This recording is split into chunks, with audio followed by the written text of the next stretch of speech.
Oi, gente. Antes de começar o vídeo, tava olhando o meu cabelo aqui, né? Que, como eu disse para vocês, durante esses últimos 18 meses por aí, que é mais ou menos esse tempo que está durando essa minha crise de doença autoimune, dessa vez concentrada toda no reumatismo. Então, quando eu estou com crise de doença autoimune, quando é uma crise bem intensa, bem aguda, eu perco todo o cabelo, estou acostumada ao longo da minha vida, principalmente na infância, já perdi tantas vezes o cabelo. E depois, quando ele vem, tem uns fiapos que eu ainda tinha, os outros que estão nascendo, fica crespo de um lado, liso do outro. O meu cabelo é crespo, como vocês veem nos vídeos lá, quando eu iniciei o canal. Só que agora fica aquele crespo pouquinho, aqueles fiapos, parece uma cabeça de bebê quando está começando a ter mais cabelo.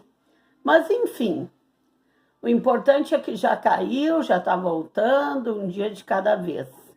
Gente, hoje me deu uma espécie de nostalgia do meu tempo de faculdade, em que a gente, mesmo estando cursando só português e literaturas da língua portuguesa, que era o meu caso, eu fiz o curso de letras, mas não cursei língua estrangeira, a gente tinha uma série de livros de literatura estrangeira para ler traduzido, lógico, em português, né?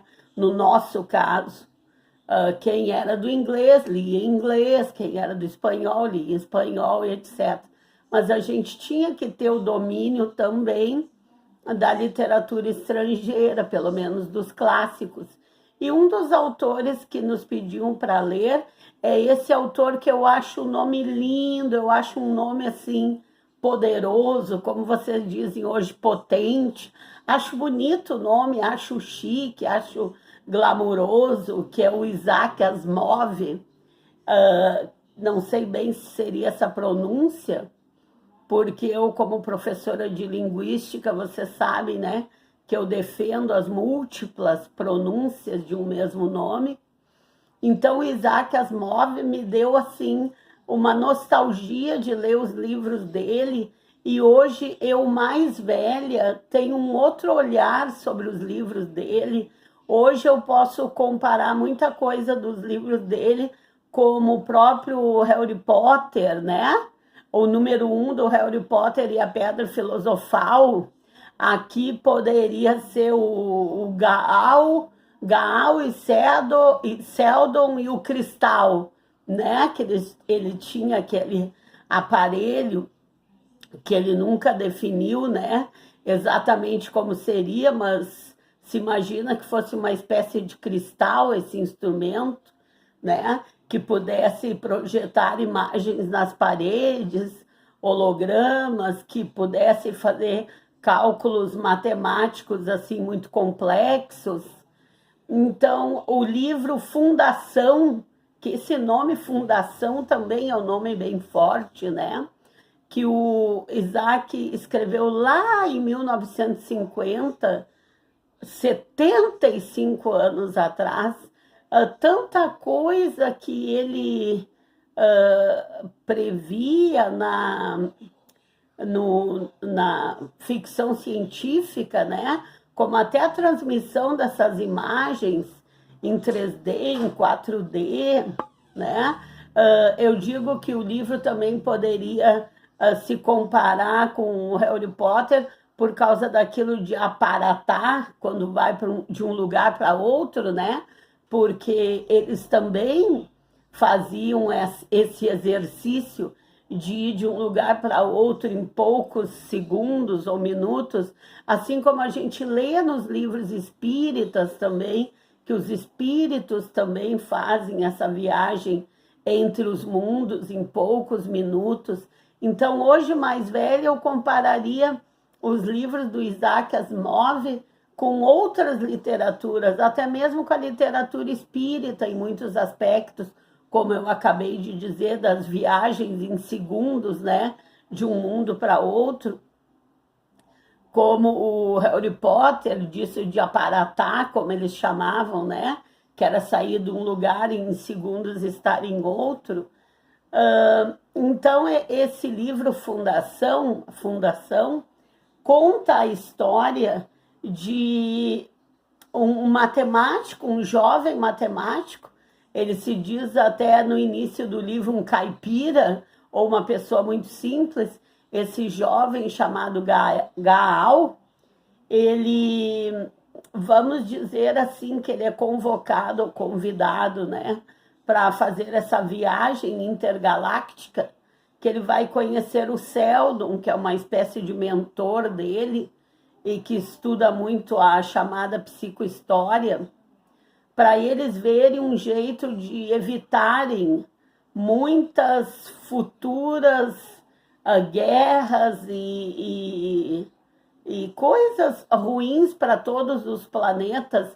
Atualmente, quem tem o trono, o planeta que manda, digamos assim, é o tal de Tranton. Mas essas mudanças acontecem de 30 mil em 30 mil anos. E agora eles querem saber um meio assim de que esses 30 mil anos diminuam para 1000 anos.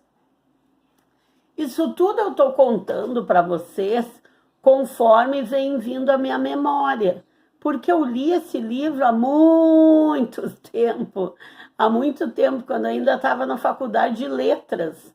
Depois, por um motivo ou outro, andei relendo um trecho ou outro, mas tudo eu estou contando da minha memória. Eu estou até sem o livro aqui nas minhas mãos, que eu tenho certeza que ele está por aí.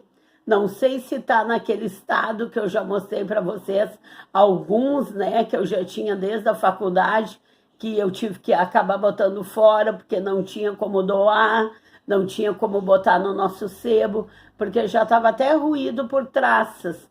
Por mais que a gente cuide, que eu cuido dos livros mais do que cuido de outras coisas dentro de casa, mas não cuido dos livros a ponto de não usar e abusar deles, né? Porque livro foi feito para ser lido e relido.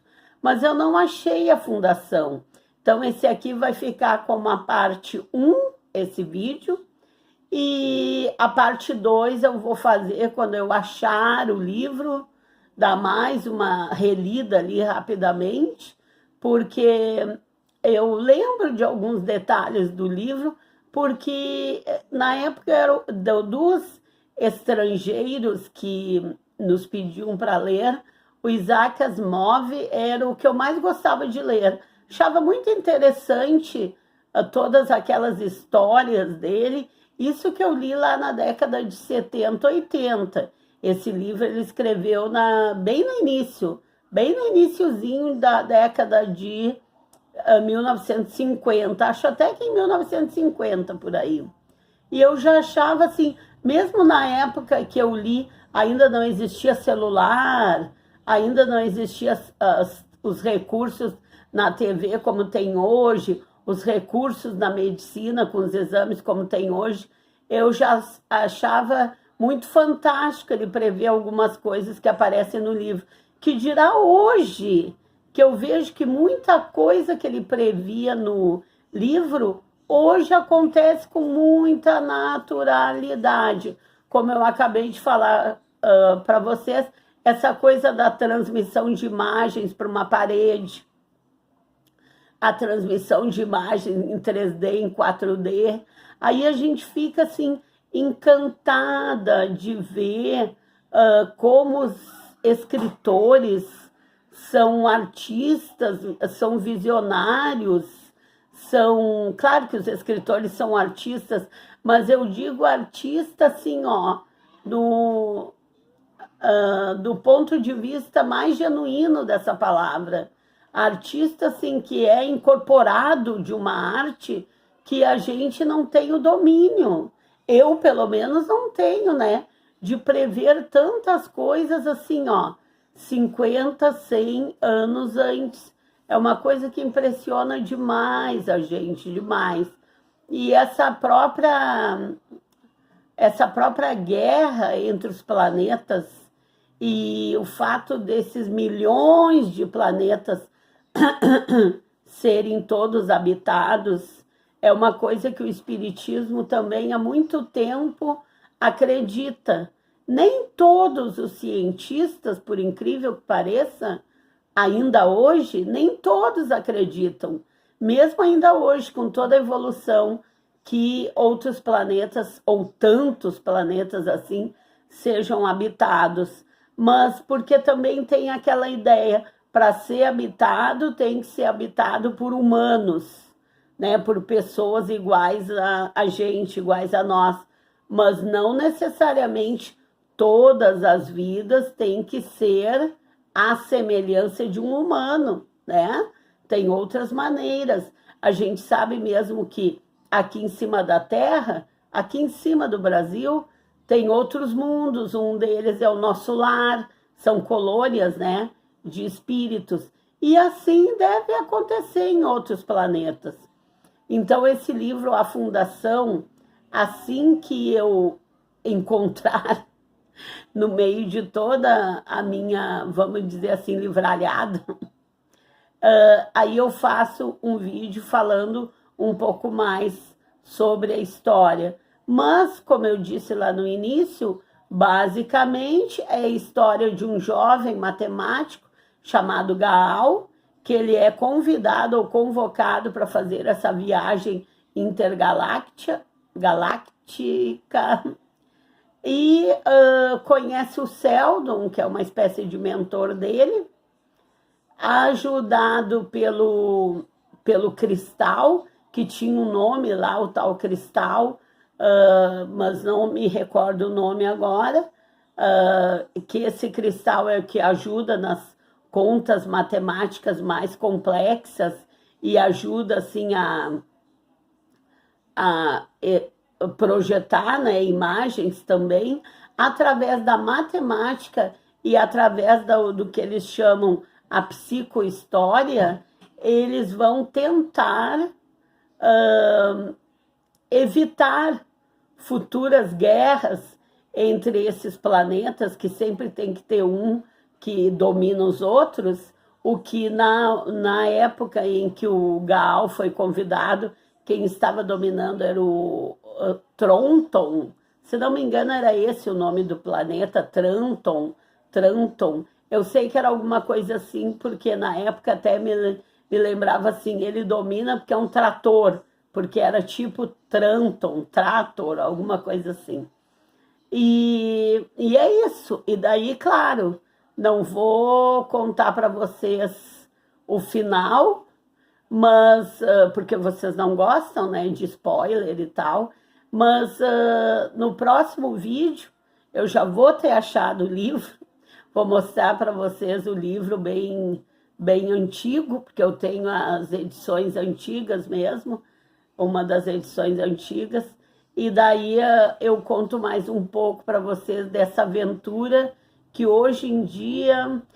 eu esqueci de dizer para vocês que este livro deu assim ideia para muitos filmes, inclusive aquele filme O Homem Bicentenário, aquele outro filme Eu, Robô, e tantos outros assim de ficção científica.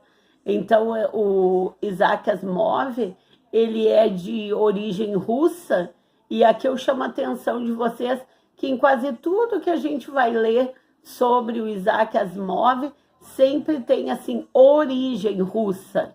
Sempre falam origem. Aí sempre me chama a atenção do origem russa, porque vários outros tá assim, escritor russo, e esses sempre fazem essa referência à origem russa. Não sei exatamente porquê ou se é coincidência. Eu até brinco que talvez seja que nem o Gil Vicente, que alguns dizem que é português e outros que é espanhol, e futuramente Paulo Coelho talvez digam de origem brasileira, né? Então, por hoje é isso, que eu vejo que o vídeo já está para acabar ali, o que está programado em termos de minutos. E no próximo vídeo eu mostro o livro para vocês e falo mais um pouquinho, tá bom? Até o próximo vídeo, então. Tchau, gente!